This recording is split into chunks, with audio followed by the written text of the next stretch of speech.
Is it okay now? Hello? Yes, sir. Can you It's okay. Okay. Thank you very much for giving me opportunity to present. Actually, this is the paper which I have actually written a while ago. I think last year. Um I have actually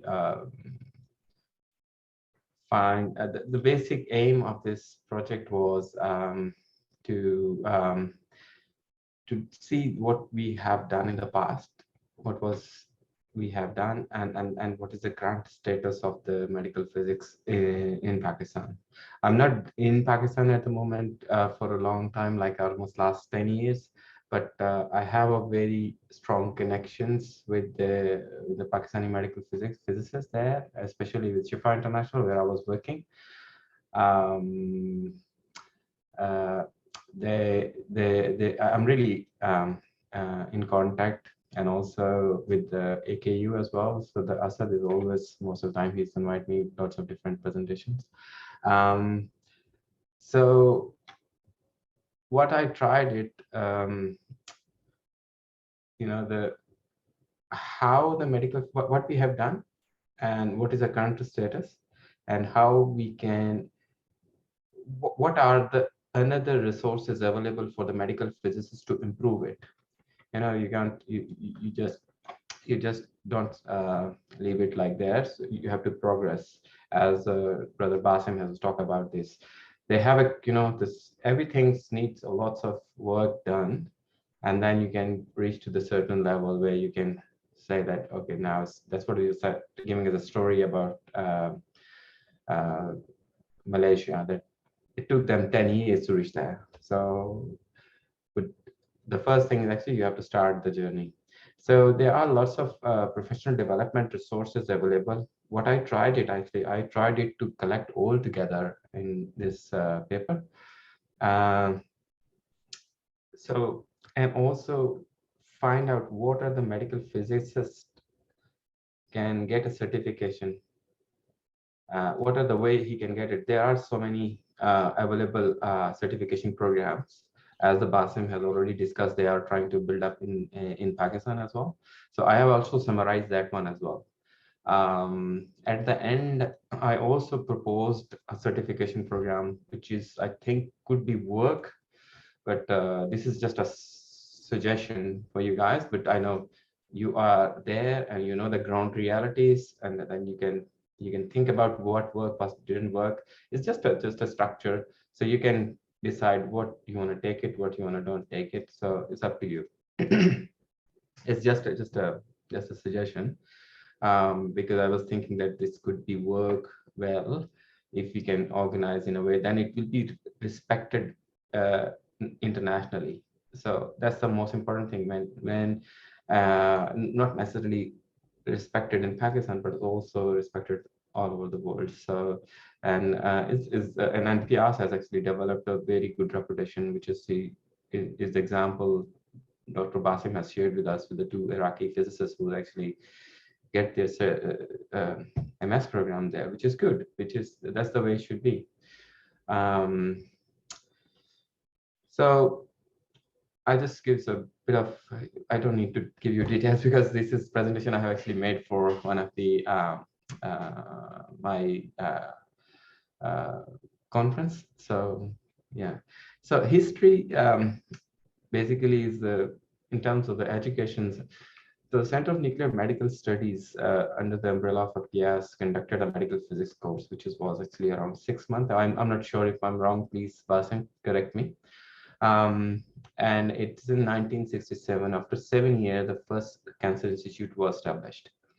Pakistan Institute of Engineering and Applied Sciences, PIAS, established in 2001. International Islamic University, Islamabad, has started the first MS radiation program in 2010. Islamia University Bhavalpur has started radiation physics program in 2013. Some universities is offering a master in physics, a 6 month research, and maybe if you're doing an MS program, then there may be a 1 year research. So it's sort of we have some sort of a structure there, but it's not very formalized, and it's not as good as the PIAS has it, but there's not only in terms of the university, because we have HEC, which is especially in the era of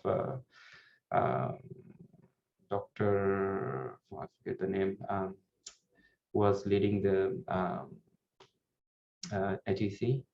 So they developed a lots of good scholarship program for in 2003, and the 500 PhD scholarships are awarded in technology from 23 to 2016.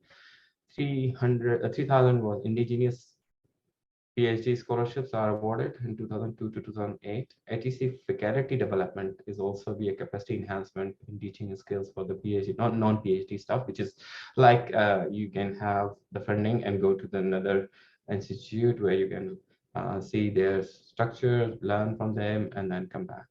So the first center which is built and the radiotherapy center was established in 1958, which is the Mayo Hospital in Lahore.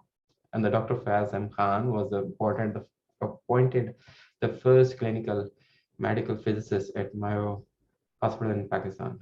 So this is actually, this information I get it from the WAPM when they have actually give us the tribute to Faz M. Khan. So they have actually, this information is available there. So I have a link somewhere in my end of research in the what they call it actually references. So you can have a look there. So, and then the government of Pakistan has actually the federal government, which is actually under Atomic Energy Commission. They have established the 18 centers so far, I think, as by my knowledge, maybe have increased, but this is what I know. They have actually tried to divide geographically, so then they can have like a much more proper distribution of the hospitals in a way that they can look after more cancer patients. So the first private center is actually established in 1995, which is the Shifa International Hospital. And now Pakistan has 9 private and charity-based cancer hospitals. Few more are opening in the near future, which is this one was actually a bit done in 2020, this presentation. So I think so there are 3 or 4 more actually come up. So then it will be around like 13 of them so far. So regulatory body, so because we are a member of IAEA, then the nuclear regulatory infrastructure has been placed in 1965, which is a regulatory medical institute, medical institute, which is Atomic Energy Commission, has developed nuclear safety and licensing divisions, which is 1971, and then Nuclear Regulatory Authority was upgraded to a Directorate of Nuclear Safety and Radiation Protection, 1984. I hope this is a bit more things, but and so Nuclear Regulatory Authority established in 2001 in federal government, Pakistan regulated to use of nuclear energy, radioactive, and the use of ionization radiation in industry and hospital.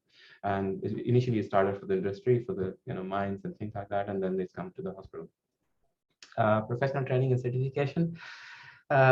According to regulation of radiation protection, which I have actually written, which is published in 2004 by PNRA, only 6-month on-job training is sufficient to work legally as an independent clinical physicist. But as you know, that this is not enough for 6 months. But normally, when you are actually getting a training, so you're not allowed to work independently. Most of newly trained medical physicists work under a supervisions of a qualified, like a much more experienced physicist. So on-job training program in Pakistan varies between institute to institute, depending on the demand and upon the institute framework, resources, and the needs as well. So it depends what each institute is looking for, but at least minimum 6 months is required according to the legal requirement from the PNRA. Professional organizations, Pakistan Society of Nuclear Medicine, established in 1995, which serves as a representative body of the professional work in the field of nuclear medicine. And the nuclear, and the Pakistan Organization of Medical Physics was established in 2012. POMP is working together with other organization in Pakistan to improve the quality, efficiency, and professional development of medical physics in Pakistan, which is still in progress. And this is one of the platform where you can see how they are working on. So professional trainings, no certification program available so far at the moment. And Basim is working hard. I'm so happy that someone has started this journey, and hopefully it will be come to an end somewhere in near future, maybe.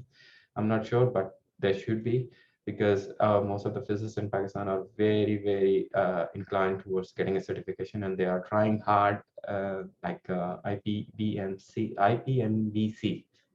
International certification program, which is actually established. This is basically established under the umbrella of IAEA, and also is most of the physicists are involved in this program is from Australia, and other countries are also involved. The main person is here, Thomas Krohn is actually one of them actually. Education 3 university so far, which is actually explained to you in the past, MS degree in medical physics and radiation physics, PhD scholarship at UC of Pakistan, and luckily I just come to know that the PhD is also offered in PIAS as well, which is really, really good. And I think the PIAS has a really strong institute where there's a lots of valuable physicists are there who's working very hard. So my strong recommendation, if you have an opportunity to work under the PIAS, then you will be really a good physicist. Professional development, PNR is conducting limited workshops, as you know that they are doing every year's different courses. POMP and PSNM routinely organizing workshop during the national conferences and international Latvia. Kelly Summers College is also has a medical physics content. I have attended a few of them. It is really nice. They have actually one of the session was, which I haven't attended, was they was talking about the it is related to the it is it was the laser operated sort of stuff. They are using a different material. They put the some sort of creams on the patient's body, mostly this superficial tumors, and then they radiate with the lasers and the different type of a lasers. I forget the name of it actually. I'm sorry. Currently, we have diagnostic facility so far, in my knowledge, 87. Whatever the publication, and also IAEA website available, and Cancer Center 36. It's increased, which is 4 new centers. Nuclear medicine has 43 departments. Human resource so far, medical physicists and diagnostic and radiation oncology, 53 to 67. Total registered radiation worker and the PNRA is 2,634, which is including the other stuff as well. The equipment so far, so cohort 6031 out of 20 means like a, I'm not sure, there was 2 different publications, the one of them saying it's 20 and the one of them saying 31, so I'm not sure. So Linux 35, the other machines is 2, which is maybe, I think there's a saber knife in the Karachi at that time. They have 2 now. So, and the TPS 50, simulator 10, conventional simulator 16, brachytherapy HDR 11, gamma camera 78, PET CT 6, and cyclotron 5. Professional development resources, which is currently available. This is one of the most important for you guys to keep have information. So currently, Government of Pakistan working in the International Atomic Energy Commission, IAEA, which is Basim has a talk about, which is the ample programs, which I'm also as a working as an editorial board for this one. So it's currently on hold, which is actually I get an email around like 2 weeks ago from Anne Perkin, who's actually leading this project. So she told me that it is on hold at the moment. So because they are working on some of the things, I'm not sure what this is, something related to administrative. But anyway, as soon as they have started, I will let you know. You can register yourself other medical physicist trainee, and then you can go through there and you can use their facility online, because all the resources are available, all the publication for related to each topic which you are actually need to be covered during your certification programs. But they don't give you any certification. Basically, you have to appear somewhere like a ACPACM, or you can go to IPEM or somewhere else. I can share with you. There are few certification program which you can, after if you're doing this one, you can go ahead and sit in these programs. PNRA and POMP are working together to establish medical certification program, which is going on at the moment. Basim has also leading it actually. POMP has engaged Pakistani medical physicists in developing countries to organize the professional development activities on a regular basis. So PNRA organizing some limited training program, which is already discussed. Some other resources which is important for us for the professional development, if is anyone interested. Elector Travel Award is always very good award. It gives you a $5,000 to $6,000, so you can come down here for conference, which is the annual conference of medical physics, ACPSCM. Australian Endeavour Executive Fellowship. One of the guy, I think so, his name is Ghulam Murtaza. He got it. He was in Perth. He attended, I think so it was like a 1-year program. So is a clinical attachment basically. Union for International Cancer Control, UICC, is the one of the institute. They give the scholarship. One of our when I was working in Shifa International, one of our physicists has actually got this 3 months scholarship, which is quite good. International Atomic Energy, IAEA, is always there, but most likely this is not available for all the private people, but mostly for the government and specifically for atomic energy. International Center of Theoretical Physics is also providing a lots of medical physics course every year. So you can apply for this. And I attended like 3 of them when I was in Pakistan. So, which is quite good, but you have to have like a good application. And if you need any help, please contact me.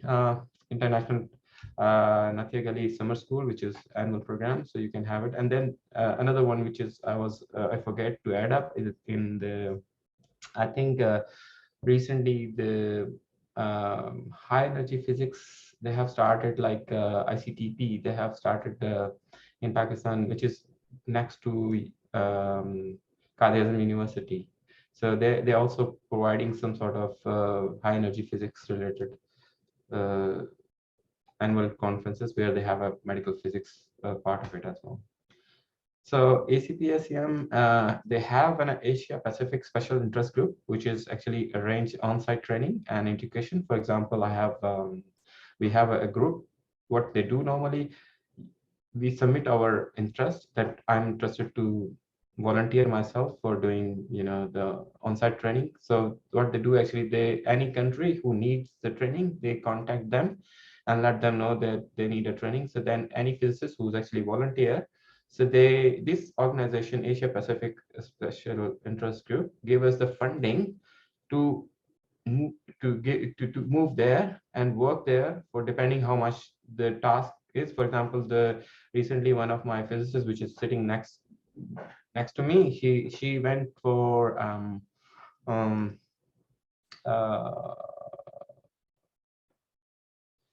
in next to China. What is the country name? Was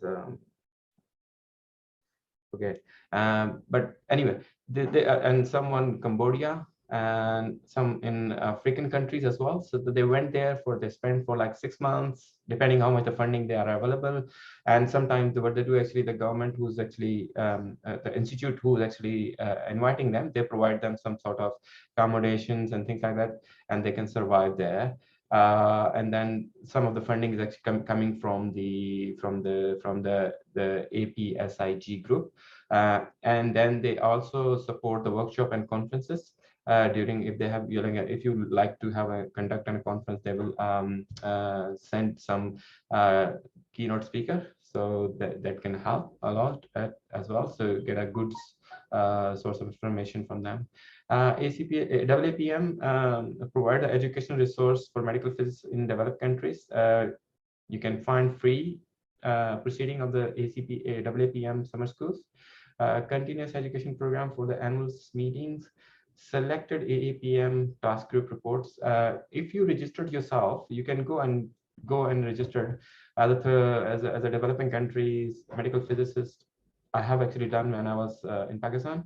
So they send you the details of and they login password, and then you can have lots of they give you lots of information from there where you can download some sort of publication and things like that.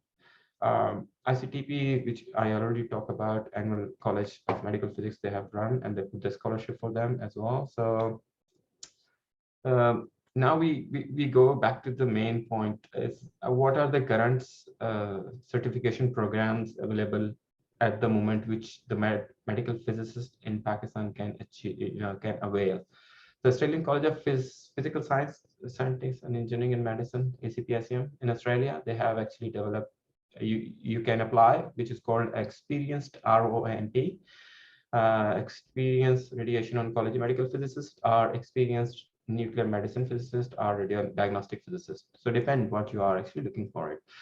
If you need any help, you can contact me, and there's a lots of information available from their website as well.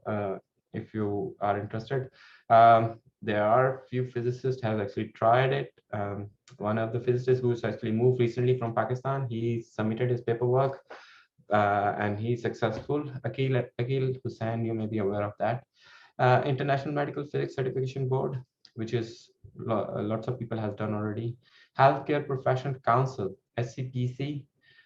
This is the one of them, is also very prestigious in Australia. They recognize very well. And if you have it, there's a very, very high chance you can get a job within a few months.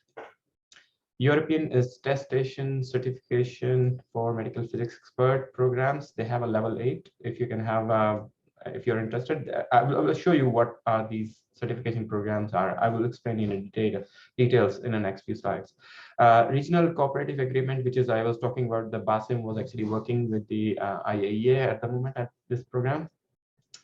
So available certification program is actually, this is the ACPSEM. So what you need it. So prerequisite is actually accredited certification program. You need at least 6-year clinical experience as a medical physicist. So far, my knowledge.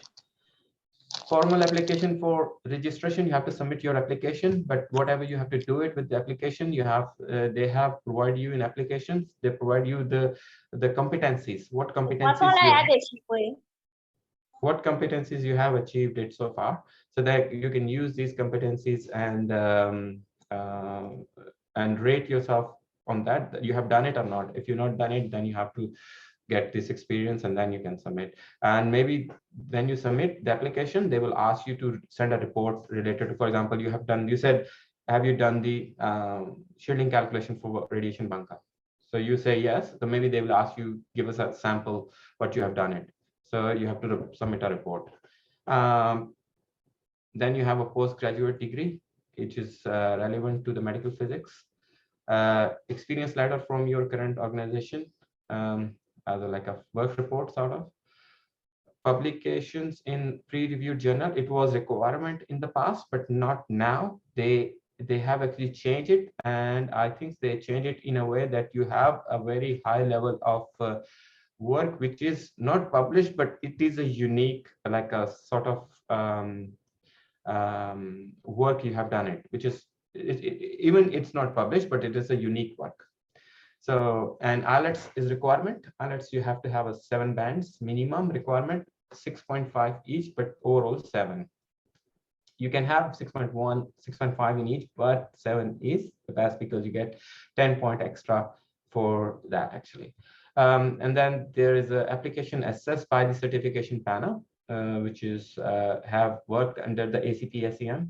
Then interview, and if you pass the interview, then you will get all they recommend straight to the certification. And if you're not passed, or they need some work, they can send you any of them. Either you have to sign off all the modules as a TF's competencies, you have a written exams, you have a submit 3 portfolio reports, you have to like submit like you have to sit in oral and practical exams. This is what you have to do it.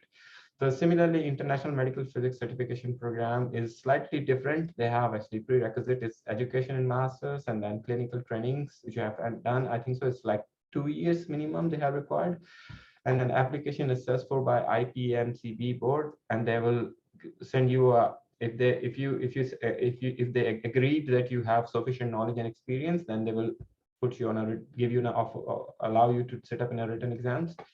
And then after written exam, they have like a specialty exam, the part one and a part two. Part one is actually basic physics, and then the part two is actually is a specific whatever you are looking for. Either you're going for radiotherapy, nuclear medicine, or diagnostic radiology. And then they have a part three oral examinations, which you have like discuss. You have to sit in the panel, and there are 2 or 3 experienced physicists. They interview you on the different modalities of the medical physics, like a treatment planning, like equipment, like a linear accelerator and radiotherapy machines or etc. And then they have discussed on the radiation protections. They have like brachytherapy, and then they have treatment planning system. So these are the 4 or 5 modules they will basically work on, and then they discuss on these ones. And then if you satisfy them, they will award you a certification. And then the HCPC is quite different. They have you submit your application. Then the prerequisites are education and master, relevant training outside UK in clinical and portfolios. You have to submit some portfolios, your reports, or maybe you have a publications. You can submit that as well. English proficiency, like IELTS, are like whatever. Other than that, you have a 6.5 and 7 is the same like in Australia. And they have assess your assessment by SCPC. They do the interview. If they accept for registration, request for test or competencies need additional work, depends what they are actually assessed, how you performed in your interview. And then they awarded a certification as a qualified medical physicist if you satisfied all this requirement, and then you will be registered under the SCPC. And then the European attestation program, there's the same similar pattern, but there's this, and one thing is actually most important, which I missed it actually. You have to provide them your CPD, continuous professional development, what you are doing every day, every years, like whatever the activities you are engage yourself for to get your CPD points. So similarly, the prerequisites in here are professional qualification, academic qualification, and clinical training experience, whatever, and the CPD as well. And then you put CV and applications and national certification if you have it any, and the membership of the local medical physics society, which you have it. So then after that, in master degree, what you needed, you have like an equivalent, you have to level 7. They have, if you go to, there's a link available, you can go there and they will explain you what is the level 7 stand for. Bachelor in physics and equivalent, and then the pre-reviewed publication is recommended as well. So 2 years training certification, work for clinical medical physics in a specific area. Certificate attendance of courses and conferences which you have attended as a CPD points, and proof of 2 years advanced CPD in this specialty for, like if you're going for like TIMP or ROMP or nuclear medicine, whatever you are going for. So then they assess your application, which is I like this. This is quite comprehensive, but they assess your application, call for interview, meet the standard, you get the certification, and maybe they will say that in 6 months we re-interview you, and maybe they need additional works to be done, like maybe you're not satisfied. Sometimes what they are actually interviews, they do the interview and they found that you are very good in planning, you're good in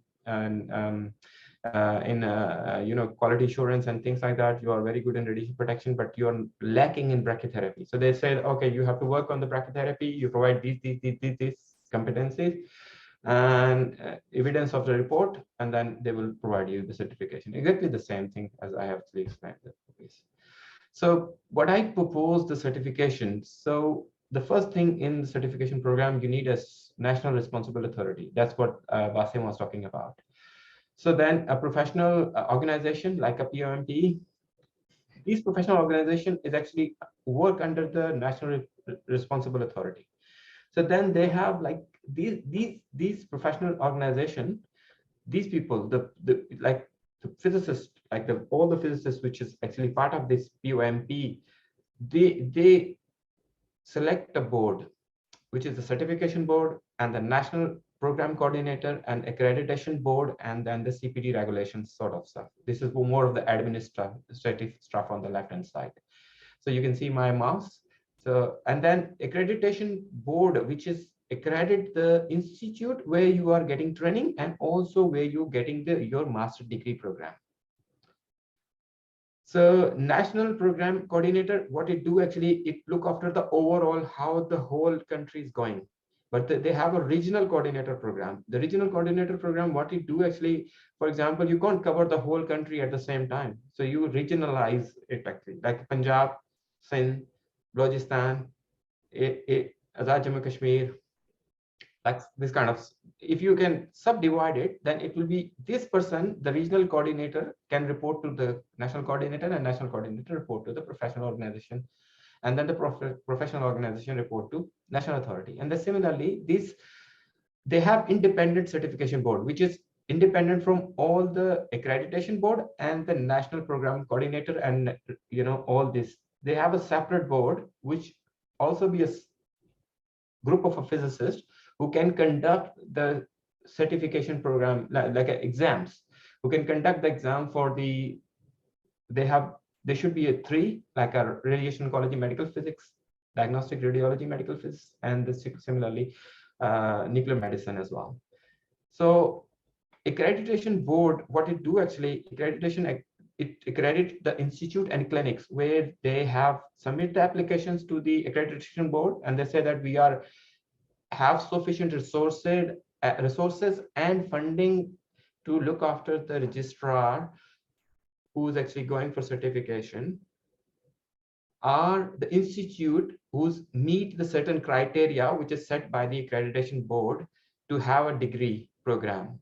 So they set up, if you establish that one, then it make life easier for you to achieve the credit. If any institute who can have the accredited degree and have are either accredited clinics, then they are eligible to have a registrar, and the institute who have the accredited, they only give the medical physics degree, and the people who got the medical physics degree from the accredited university is eligible to have enrolled in certification program.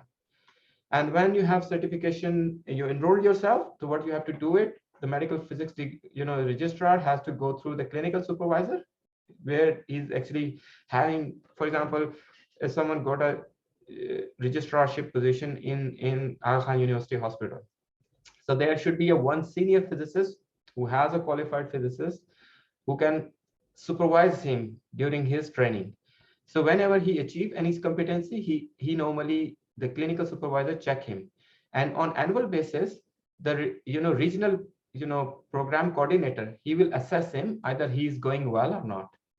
He can assess him whatever the competency he submit his report to the regional program coordinator, then he will assess him on the basis of it. And then similarly, if the regional program coordinator and clinical supervisor agree that this registrar is enough, has achieved this competency, he can go for written exams. If he pass, then he achieve, then it's the same thing for the level 2, and then he get the level 3, and then he's got the certification. And the certification board, what it do actually, sorry, I missed this, a few things.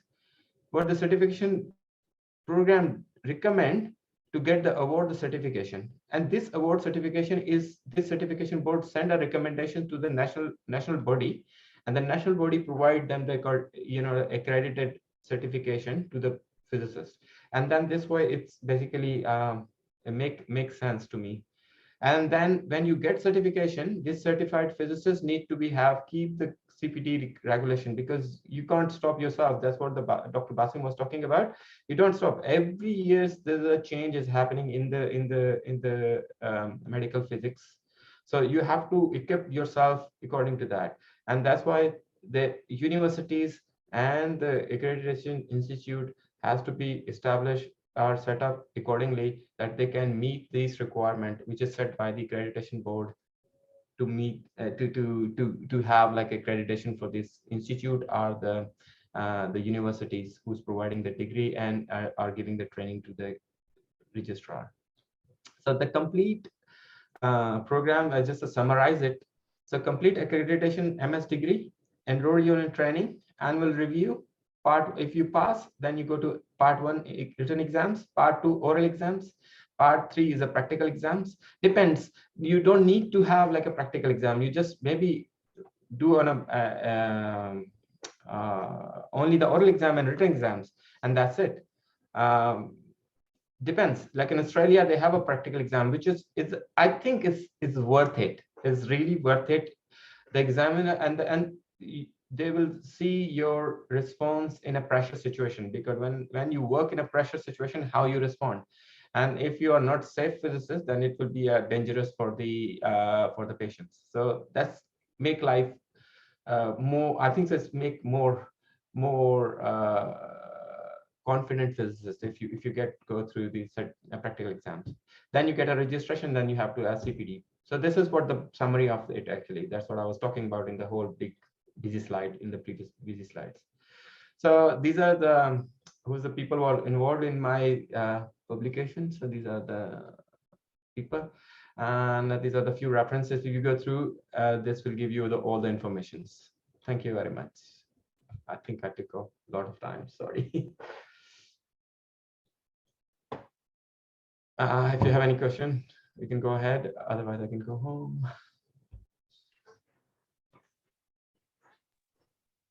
So if there are any questions, please type in the chat box or talk to the presenter directly.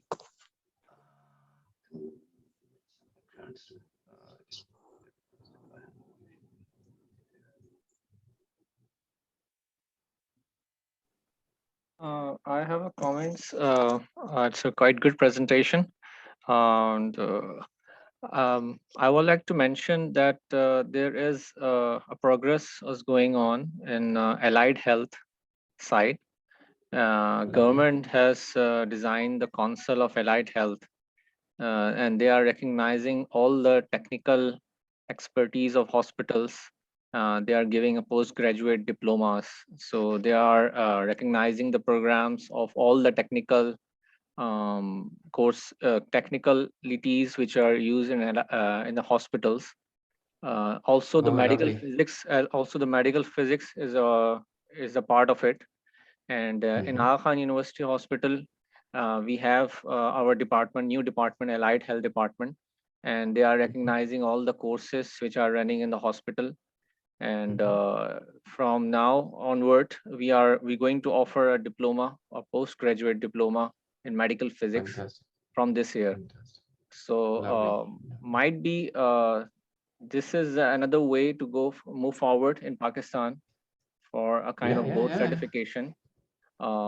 Maybe. Hope.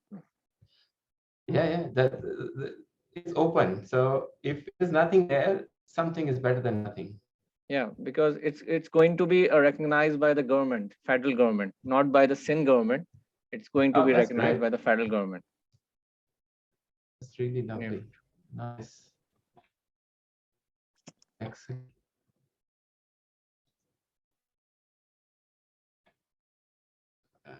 So thank you very much, sir, for your time.